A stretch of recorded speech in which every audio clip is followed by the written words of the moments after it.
అందరికీ వందనములు. ప్రేమైనటువంటి దేవుని బిడ్డలారా, ఈ ఉదయ కాల సమయంలో పడకల మీద నుంచి లేకపోవడంతోనే ప్రభు యొక్క కృపావర్తన మనం విందామండి. సమయంలో దేవుని వాక్యాన్ని చూసినట్టయితే మరి ఈరోజు శుక్రవారము, మరి 17వ తారీఖు ఏప్రిల్ నెల 2026 సంవత్సరం. ఈ ఉదయ కాల సమయంలో పడకల మీద నుంచి లేచిన మనం అందరం కూడా ప్రభు యొక్క కృపావర్తన విందామండి. దేవుని వాక్యాన్ని చూసినట్టయితే హగ్గాయి గ్రంథము 2వ అధ్యాయము 4వ వచనం.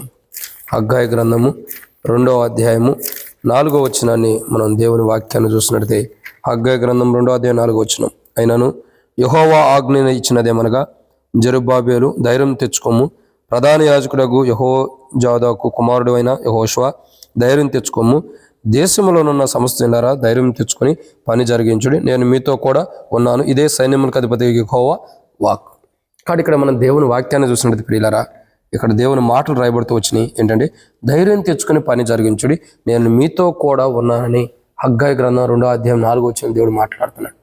దేవుడు మాట్లాడుతున్న మాటలు దేని కొరకంటే పని జరిగించడం. ఏం పని అంటే దేవుని మందిరం పని. దేవుని మందిరం పని విషయంలో దేవుడు మాట్లాడుతున్నాడు.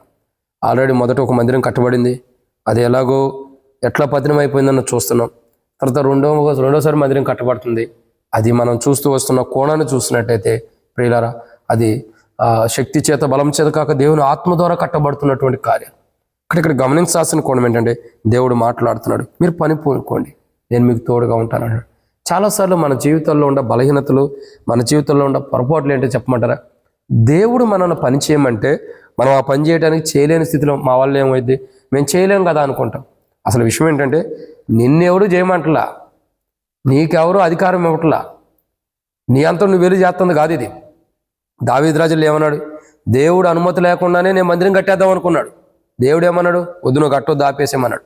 అంటే దేవుడు చేపిస్తున్నాడు, ఇది మనుషుడు చేపించేది కాదు. దేవుడు నీతో చెబుతున్నాడు, నువ్వేదో కట్టాలనుకుంటే కడతావని కాదు. ప్రియ సహోదర సహోదరి, దేవుడు మాట్లాడుతున్నాడు, నువ్వు పని పూనుకోను, నేను నీకు సహాయం చేస్తానంటున్నాడు. ఈరోజు మన జీవితాల్లో మనం గమనించాల్సిన కోణం ఏంటంటే ధైర్యం తెచ్చుకుని పని పూనుకోవాలి. సో ధైర్యం ఎవరిని బట్టి ఉండాలి? దేవుని బట్టే ధైర్యం తెచ్చుకోవాలి. మన దేవుడు మనకున్నాడు, ఆకాశమందున్న దేవుడు. ఆకాశమందు నువ్వు తప్పక నాకు ఇంకెవరున్నారని కీర్తనల గ్రంథం రాయబడుతూ వచ్చింది. కాబట్టి 73వ అధ్యాయం 24 వచ్చిన అనుకుంటా, ఆకాశమందు నువ్వు తప్పక మాకు ఇంకెవరున్నారు? ఆకాశమందున్న దేవుడు, పరమందున్న దేవుడు, మహోన్నతుడైన దేవుడు, దేవతలకు పైగా ఆసీనుడైన గొప్ప దేవుడు. అంత గొప్ప దేవుని మనం గుర్తుపెట్టుకోవాలి. పని నువ్వు చేసేది కాదు, దేవుడు చేయమంటున్నాడు. నువ్వు చేయడానికి ఇష్టం, నువ్వు చేయడానికి ముందరకు వచ్చిన పని కాదు ఇది. దేవుడు తన పని కొరకు నిన్ను పిలుచుకుంటున్నాడు. తన పని కొరకు నిన్ను పిలుచుకుంటున్నప్పుడు అశ్రద్ధ కలిగిన జీవితం మనలో ఉండకూడదు. ఆయన అంటున్నాడు, ధైర్యం తెచ్చుకో, ధైర్యం తెచ్చుకో. ఈరోజు దేవుని పని చేయాలా? దేవుని మందిరం కట్టాలి. దేవుని మందిరం కట్టడానికి పని పూనుకోనుకో. ఎంతో ఆటంకాలు ఉంటాయి, ఎన్నో అభ్యంతరాలు ఉంటాయి, ఎన్నో సమస్యలు వస్తాయి, ఎన్నో ఇబ్బందులు వస్తాయి, ఎన్నో వేదనలు వస్తాయి. ఎన్నో చిన్న ధైర్యంగా ఉండు, నేను నీకు తోడుగా ఉంటాను అంటున్నాడు. కాబట్టి ప్రియులారా, ధైర్యం తెచ్చుకొని పని జరిగించాలి. ఆయన మనకు తోడుగా ఉంటాడు. పడిపోయిన ప్రాకారాలు, కాల్చివేయబడిన ప్రాకారాలు, కడుతూ ఆపివేయబడిన ప్రాకారాలు, అన్ని విషయాల్లో మనం ధైర్యం కలిగి ఉండాలి. దేవా, ఇన్నాళ్ళు ఈ మందిరం పని ఇట్లా ఆగిపోయింది, ఈ మందిరం కట్టలేకుండా ఆగిపోతూ వచ్చింది, కట్టబడకుండా ఈ మందిరం ఆగిపోతూ వచ్చింది. కారణం ప్రభా, నాలో ఉన్న అధైర్యం. ఈరోజు నువ్వు నాతో మాట్లాడుతున్నావు, ధైర్యం తెచ్చుకుని పని పూనుకోమంటున్నావు. ప్రభా, పని పూనుకోబోతున్నావు, సహాయం చేయి. ఎందుకంటే ఇక్కడ గమనించాల్సిన కోణం ఏంటంటే ధైర్యం తెచ్చుకుని పని జరిగించుడి, నేను మీకు తోడుగా ఉంటానన్నాడు. దేవుని మందిరం పనిచేసే ఎవరో కూడా, దేవుని పని చేసే ఎవరో కూడా అధైర్యంగా ఉండకూడదు. ఎప్పుడైతే మనం అధైర్యంగా ఉంటామో దేవుని పనులు వెనక్కి వెళ్తాయి. మనం ధైర్యంగా ఉంటే ఆయన మనతో ఉండి కార్యాలు చేస్తాడు. ఇక్కడ గమనించాల్సిన కోణం ఏంటంటే ఆయన అన్నాడు, పని జరిగించండి, ధైర్యంగా ఉండి పని జరిగించండి అన్నాడు. అసలు పని ఎలా చేయాలి అని అంటే ఒక 5 విషయాలు చెబుతాం. పని ఎలా చేయాలి అని అంటే మొదటిగా హగ్గాయి గ్రంథం 2వ అధ్యాయం, హగ్గాయి గ్రంథం 2వ అధ్యాయం మనం చూసినట్టయితే పని ఎలా చేయాలి అంటే 2వ అధ్యాయం 5వ వచనం. హగ్గాయి గ్రంథం 2వ అధ్యాయం 5వ వచనం. మీరు ఐగుప్తు దేశం నుండి వచ్చినప్పుడు నేను మీతో చేసిన నిబంధన జ్ఞాపకం చేసుకున్నది. కానీ మొదటి కోణం ఏంటంటే మనం ఆయన నిబంధన జ్ఞాపకం చేసుకోవాలి. ఆయన పని మనం చేయాలంటే, ఆయన పని మనం చేయాలంటే ఎలా చేయాలంటే మొదటిగా ఆయన నిబంధన మనం జ్ఞాపకం చేసుకోవాలి. సో ఆయన పని మనం చేయాలంటే మొదటిగా మనం చేయాల్సిన పని ఏంటంటే ఆయన నిబంధన జ్ఞాపకం చేసుకోవాలి.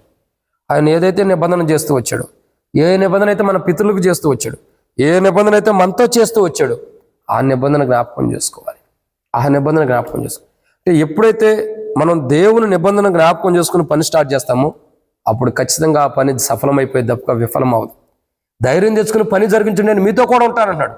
మనతో కూడా ఉండే దేవుని బట్టి మనం ధైర్యం తెచ్చుకుని ఆయన చేసిన నిబంధన జ్ఞాపకం చేసుకుని ధైర్యంగా మనం పని పూనుకున్నప్పుడు ఖచ్చితంగా మన జీవితాల్లో పని అన్నది సఫలమైతే దేవుని మందిరం పని మనం చేయగలుగుతాం.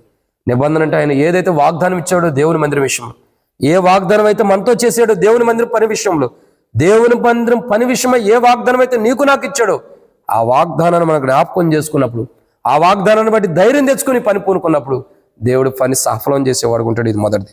రెండో విషయాన్ని చూసినట్టయితే రెండోదిగా హగ్గయి గ్రంథం 2:4 వచనంలో ఒక మాట ఉంది. ఏమనండి, నేను చివరిలో చదువుతా చూడండి. మధ్య నుండి ధైర్యం తెచ్చుకోము, ధైర్యం తెచ్చుకుని పని జరిగించుడి. సో దేవుని పని ఏంటంటే ఒకటి చేయాలంటే ఆయన చేసిన నిబంధన జ్ఞాపకం చేసుకోవాలి. రెండు, ధైర్యం ఉండాలి మనకి. మనం దేవుని పని చేయాలంటే మనలో ధైర్యం ఉండాలి. ఇప్పుడు పని పూనుకోనము అని దేవుడు అంటున్నాడు, నేను నీకు తోడుగా ఉంటాను అంటున్నాడు. అంటే ఇక్కడ అర్థం ఏంటండి, మనం ఎప్పుడైతే పని పూనుకుంటామో అప్పుడు మనలో ఏముండాలంటే ధైర్యం ఉండాలి. నేను చేయగలను, ఇది దేవుని కొరకు, ఎందుకంటే దేవుడు ఇది నాకు ఇచ్చాడు, నేను చేయగలంటే మన గర్వం కాదు, మన అతిశయం కాదు, ఇది నా దేవుని వల్ల నేను చేయగలను. చూడండి, నా జీవితాలు ప్రియులారా, ఇది 2 మార్లు దేవుడు నాతో వాగ్దానం చేశాడు. ఒకసారి వాగ్దానం చేసినప్పుడు రేపలకు సమీపంలో, గుంటూరు డిస్టిక్, ఇప్పుడు బాపట్ల డిస్టిక్, అది దాని సమీపంలో ఉన్న మా సొంత గ్రామమైన పమిడిమర్రిలో దేవుని మందిరం కట్టించు. అది దేవుడే వాగ్దానం ఇచ్చాడు, పని పూనుకోనము, ధైర్యం తెచ్చుకోమన్నాడు. హగ్గయి గ్రంథం 2వ అధ్యాయం ద్వారా మాట్లాడడం ద్వారా పని జరిగిస్తూ వచ్చు. అదే రీతిలో ఇప్పుడు స్థానికంగా నేను సేవ చేస్తున్నటువంటి నర్సాపూర్, ఈ నర్సాపూర్ పట్టణంలో కూడా దేవుడు మాట్లాడుతూ వచ్చాడు, పని జరిగించు, ధైర్యం తెచ్చుకుని పని చేయమన్నాడు. దేవుడు తాను ఇచ్చిన వాగ్దానం వెలుగులో ఇప్పుడు నర్సాపూర్లో మందిరం కూడా కట్టబడింది. ఎన్నో అవంతరాలు ఈ నర్సాపూర్ మందిరం కట్టేటప్పుడు, నర్సాపూర్లో మందిరం కట్టేటప్పుడు అయిన వారే భేదాభిప్రాయాలు, అయిన వారే ఆటంకులు, అయిన వారే దుష్ప్రచారం, అయిన వారే అభ్యంతరంగా ఉంటారు. అయిన వారైనా బయట వారైనా ఎంతో మంది ఎన్ని అభ్యంతరాలు గుండా, ఎన్ని ఆటంకాలు గుండా, ఎన్ని ప్రమాదాలు గుండా, ఎంత నష్టంగా ఉండా దేవుని కొరకు నిలబడ్డా. ప్రభా, ఇది నీ పని, నువ్వు వాగ్దానం చేసావు కదా అని చైన్ ప్రేయర్ పెట్టి ఉపవాస ప్రార్థన ద్వారా, చైన్ ప్రేయర్ ద్వారా ప్రార్థన చేసినప్పుడు దేవుడు అద్భుతంగా 3 నెలల్లో ఈ నర్సాపూర్లో మందిరాన్ని నిర్మాణం చేస్తూ వచ్చాడు. కారణం ఏంటంటే ప్రియులారా, ధైర్యం మనకు ఉండాలి. దేవుడు అన్నాడు, నువ్వు ధైర్యం తెచ్చుకుని నిలబడితే, ధైర్యం తెచ్చుకుని పని పూనుకుంటే నేను నీకు తోడుగా ఉంటాను అన్నాడు. ఈరోజు ఇంత గొప్ప మందిరం నర్సాపూర్లో అయిందంటే 50 సంవత్సరాల ప్రాయం నుండి 50 సంవత్సరాల్లో లేనటువంటి మందిరం నేటి దినాల్లో ఉంది. 50 సంవత్సరాల నుంచి లేదా మందిరం. ఇక్కడ అక్కడక్కడ రూముల్లో అక్కడక్కడ రెంట్లు కూడుకుంటూ వచ్చారు. కానీ ఈరోజు మందిరం ఉందంటే దానికి కారణం ధైర్యం. మనం ధైర్యం కలిగి దేవుని పని పూనుకున్నప్పుడు ఖచ్చితంగా దేవుడు దేవుని పని చేస్తాడు. మనం దేవుని పని చేయాలంటే ఒకటి, దేవుడు మనతో చేసిన నిబంధన జ్ఞాపకం చేసుకోవాలి. 2, మనం దేవుని పని చేయాలంటే మనం ధైర్యం కలిగి ఉండాలి. దేవుని బట్టి ధైర్యం తెచ్చుకున్నప్పుడు దేవుని పని చేస్తాం. ఇదే నిదర్శనం ఇక్కడ చేసిన దానికి సాక్ష్యం. 3వదిగా చూసినట్టయితే దేవుని పని చేయాలంటే మొట్టమొదటిగా ఆయన నిబంధన జ్ఞాపకం చేసుకోవాలి. 2, ఆయన ఎట్లా ధైర్యం కలిగి ఉండాలి. 3వదిగా చూసినట్టయితే హగ్గయి గ్రంథం 2వ అధ్యాయం, హగ్గయి గ్రంథం 2వ అధ్యాయం మనం చూసినట్టయితే 5వ వచనంలో చివరిలో, నా ఆత్మ మీ మధ్య ఉన్నది కనుక భయపడకుడి. సో ఆయన ఆత్మ మన మధ్యలో ఉంది. దేవుడు తన ఆత్మను మన మధ్యలో పెట్టాడు అని మనం గుర్తిరగాలి. మనం దేవుని పని చేస్తున్నామంటే దేవుని ఆత్మ మన మధ్యలో ఉంటుంది. మనం దేవుని పని చేస్తున్నామంటే దేవుని ఆత్మ మనలో ఉంటుంది. ఒక పని, దేవుని పని మనం చేస్తున్నామంటే దేవుని ఆత్మ ఖచ్చితంగా మన మధ్యలో ఉందని మనం తెలుసుకోవాలి. దేవుని ఆత్మ మన మధ్యలో ఉండబట్టే కదా శక్తి చేతనే, బలము చేత కాకుండా ఆత్మ చేతనే కార్యం చేస్తానంటున్నాడు. కాబట్టి ఆయన ఆత్మ మన మధ్యలో ఉంది. సో ఆయన ఆత్మ మన మధ్యలో ఉందని మనం గుర్తిరగాలి. ఆయన ఆత్మ కలిగి మనం నడిపించబడాలి.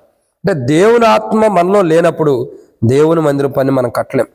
దేవుని ఆత్మ మనలో నుంచి పోవడం కారణం ఏంటి? మనలో ఉన్న బలహీనతలు, పాపాలు, అవిధేయతలు. సో ఇక్కడ గమనించాల్సిన కోణం ఏంటంటే దేవుని ఆత్మ. ప్రియులారా, మనలో దేవుని ఆత్మ ఉందని మనం గుర్తెరిగినప్పుడు, దేవుని ఆత్మ మనతో కూడా ఉందని మనం తెలుసుకుని దేవుని పని చేయాలి. దేవుని పని చేయాలంటే దేవుని ఆత్మ మనతో కూడా ఉంటుంది, మనం కూడా దేవుని ఆత్మ కలిగి ఉండాలి. సో దేవుని పని చేయాలంటే, దేవుడు మనకు అప్పచెప్పిన పని మనం పూనుకోవాలంటే, ఒకటి ఆయన నిబంధన జ్ఞాపకం చేసుకోవాలి. 2, ధైర్యంగా ఉండాలి. 3, దేవుని ఆత్మ కలిగి మనం ఉండాలి. 4వదిగా చూసినట్టయితే హగ్గయి గ్రంథం 2వ అధ్యాయం 7వ వచనంలో రాయబడుతూ వచ్చింది, నేను అన్ని జనులందరినీ కదిలింపగా అన్ని జనులందరి యొక్క ఇష్ట వస్తువులు తేయబడును అంటున్నాడండి. ఇష్ట వస్తువులు తేయబడును అండి. ఆయన అన్నిటిని సమకూర్చేవాడని జ్ఞాపకం చేసుకోవాలి. మనం ఏదైనా దేవుని పని చేస్తున్నామంటే అది దేవుడు సమకూరుస్తాడు. దేవుని మందిరానికి ఏం అవసరమో, దేవుని మందిరానికి ఏది కావాలో, దేవుని మందిరానికి ఏది సమకూర్చబడాలో అదంతా కూడా దేవుడు తీసుకొస్తాడని మనం గుర్తెరగాలి. దేవుడు అన్నిటిని సమకూరుస్తున్నాడు అని మనం గుర్తెరగాలి. ధైర్యంగా ఉండాలి. ఈ వస్తువు లేదు, ఇది లేదు, ఈ రాయి లేదు, ఇటుక లేదు, సిమెంట్ లేదు, కంకర లేదు, ఇసుక లేదు, పనివారు లేరు, అది ఇదని మనం సందేహంతో ఉండొద్దు, భయపడొద్దు. మనం పని పూనుకుంటే దేవుడు ఖచ్చితంగా ఏమేమి వస్తువులు కావాలో అవన్నీ తెచ్చి పెడతాడు. దేవుడు మనకేం కావాలో అవన్నీ సమకూర్చేవాడుకుంటాడు. ఇది 4. మనం ఏం చేయాలి? పని పూనుకోవాలి. దేవుడు అన్నిటిని సమకూరుస్తున్నాడని జ్ఞాపకం తెచ్చుకోవాలి. ఏది కొదువు కాదు, అన్నిటిని దేవుడు తీసుకొస్తాడు, దేవుడు సమకూరుస్తున్నాడని గుర్తుంచుకోవాలి. ఇది 4. అంటే దేవుడు అన్ని సమకూరుస్తాడని మనం ఆలోచన జ్ఞాపకం కలిగి ఉండాలి. 5వదిగా చూస్తున్నట్టే దేవుని పనిచేసేటప్పుడు మనం ఏం చేయాలంటే హగ్గయి గ్రంథం 2:8 రాయబడుతూ వచ్చింది. ఏమనండి? వెండి నాది, బంగారం నాది, ఇదే సైన్యములకు అధిపతి యెహోవా వాక్కు. కాబట్టి వెండి నాది, బంగారం నాది, ఇదే సైన్యములకు అధిపతి యెహోవా వాక్కు. అంటే ఆయన తన మాటలు తన యొక్క శక్తిని బట్టి తన దాని ద్వారా కట్టిస్తున్నాడని గుర్తించుకోవాలి. అంటే తన మాటతో వెండి నాది, బంగారం నాది అంటాడు. అంటే దేవుని దానితో దేవుడు తన పని కట్టించుకున్నాడని గుర్తెరగాలి. మనం చేయాల్సింది ఏంటంటే ఇది దేవునిది, ఇది దేవునిది కాబట్టి దేవుడే కట్టించుకుంటున్నాడు అని మనం గుర్తెరగాలి. అంటే మన జీవితాల్లో ఎలా ఉంటుందంటే ఇది దేవుని పని అని కూడా మనం మర్చిపోతాం. చాలాసార్లు దేవుని మందిరంలో పనిచేసి ఏమంటారు? అబ్బా నేను అంత పని చేశాను, ఎంత పని చేశాను అంటారు. ప్రియులారా, అది తప్పు. ఎందుకంటే ఇది దేవునిది, ఇది నీది నాది కాదు, ఇది మనది కాదు, ఇది దేవుని పని. అందుకే దేవుని పని దేవునికే చేస్తున్నామని గుర్తెరగాలి. ఇది దేవుని పని దేవుడే చేర్చుకుంటున్నాడు. వెండి నాది, బంగారం నాది అంటున్నాడు. అంటే ఈ పని దేవునిది. కానీ దేవుడే ఆ పనిని వెండి బంగారం చేత కానీ, రాళ్ల చేత కానీ, ఇసుక చేత కానీ దేవునిది, దేవుని కొరకు దేవుడు కట్టించుకుంటున్నాడు. ఈ భూమి దేవుడు సృష్టించింది దేవుని కదా. ఈ భూమిలో ఉన్న మట్టి రాళ్ళగా మారుతున్నాయి, రాళ్ళైన రాళ్ళగా మారుతున్నాయి, ఇవన్నీ దేవుని కదా. అంటే దేవుడే తన మందిరం తను కట్టించుకుంటున్నాడు. కానీ ఇక్కడ మనం ఒక పాత్రగా వాడబడుతున్నాం అంతే, అది గుర్తెరగాలి. ఇక్కడ ప్రియులారా, ఆయన అంటున్నాడు ధైర్యం తెచ్చుకుని పని జరిగించు, నేను తోడుకుంటున్నా. కాబట్టి ఆయన పని మనం చేయాలంటే మొట్టమొదటిగా మనం ఆయన చేసిన నిబంధన జ్ఞాపకం చేసుకోవాలి. 2, మనలో అధైర్యం ఉండకూడదు, ధైర్యం ఉండాలి. 3, ఆయన ఆత్మ కలిగిన వారమే మనం ఉండాలి. 4, ఆయన అన్నిటిని సమకూరుస్తున్నాడని జ్ఞాపకం తెచ్చుకోవాలి. 5, ఆయన మాట ద్వారా ఆయనే కట్టుకుంటున్నాడని మనం గుర్తెరగాలి. అయితే ఆయన కట్టుకుంటున్న వెండి బంగారాలలో ఆ పనిని వెండి బంగారం చేత కట్టుకుంటాడు, ఆ పనిని మనం చేస్తున్నాం అంతవరకే తప్ప ఆయన కట్టుకుంటున్నాడు. ఇది మనం గుర్తిరిగినప్పుడు మన జీవితాల్లో ఎంతో క్షేమకరమైన విధానంలో దేవుని మందిరం పని మనం కట్టేవారు ఉంటున్నాం. మనం జస్ట్ ఉండటమే అంటే అన్ని దేవుడే చేస్తున్నాడు. అన్ని దేవుడే చేస్తున్నాడు. మనం చేయాల్సింది ఏంటంటే దేవుని జ్ఞాపకం చేసుకో. ప్రభు నువ్వు ఉండవు, నువ్వే చేయ ప్రభు అని మనం దేవుని జ్ఞాపకం చేసుకుని దేవునికి అప్పచెబితే దేవుడే మనం చేసే పనిలో మనం జస్ట్ పని పూనుకుంటే చాలు, ఆయనే మన ఎళ్ళకు సాక్షార్థంగా ఉండి పని జరిగించేవాడు ఉంటాడు. అట్లు దేవుడు మన ఎళ్ళ తన సాక్షార్థమైన కార్యం జరిగించినట్లు మనం ధైర్యంగా, ఎవరైతే అధైర్యంగా ఉంటామో ఆయన వాగ్దానం బట్టి జ్ఞాపకం చేసుకోండి, ధైర్యంగా ఉండండి. ఇంకా పని పూనుకునేటప్పుడు వాగ్దానం జ్ఞాపకం చేసుకోండి, ధైర్యంగా ఉండి ఆయన ఇచ్చిన వాగ్దానం బట్టి వెళ్తే ఖచ్చితంగా ఆ పని దేవుడు జరిగించేవాడుగా ఉండటానికి ఆయన తోడుగా ఉంటాడు. అటు రీతిలో దేవుని మందిరం పనిలో ఎవరైతే ప్రయాసపడుతున్నారో, ఆత్మీయమైన మందిరం కట్టడానికి కూడా ఎవరైతే ప్రయాసపడుతున్నారో మనందరికీ దేవుడు తాను తోడుగా ఉండి ఆ పనిలో సఫలం చేయనట్లు ప్రభు సాయం చేయను గాక. ఆమేన్. ప్రార్థన. ప్రేమ కలిగిన తండ్రి వందనాలు, విత్తబడే మాటలకు నీరు కట్టి ఫలింపచేయండి. మేము ధైర్యంగా ఉన్నాం, మేము పని పూనుకోమంటున్నారు, మీరు మాకు తోడుకొని కార్యించండి. అయితే ప్రభావ మేము ఎలా ఉండాలో కూడా హెచ్చరించండి. అలాగే మీ పని చేసేటప్పుడు మేము 500 అనుభవం కలిగిన వారికి ఉంటూ మిమ్మల్ని గుర్తుంచుకుంటూ, మిమ్మల్ని జ్ఞాపకం చేసుకుంటూ, మీ ఆత్మ కలిగి ధైర్యం కలిగి ప్రభావ మీ నిబంధన గుర్తు చేసుకుంటూ, మీరు చేసిన నిబంధన మనసులోకి తెచ్చుకుంటూ, మీ వాగ్దాన నిబంధన జ్ఞాపకం చేసుకుంటూ ప్రభావ మేము ప్రార్థనా పూర్వకంగా వెళుతూ ధైర్యం కలిగి ఉండేవారికి సాయించండి. ఆ ధైర్యం సాతాను తీసుకొస్తుంది, ఆ ధైర్యాన్ని తొలగించి ధైర్యం కలిగి ఉండేవారికి స్థిరపరచమని యేసు ప్రభు నామములో ప్రార్థన చేస్తున్నాను తండ్రి. ఆమేన్. ప్రేమ దేవుని బిడ్డలారందరికీ మన ప్రభువైన యేసుక్రీస్తు నామములో శుభవందనములు. Praise the lord.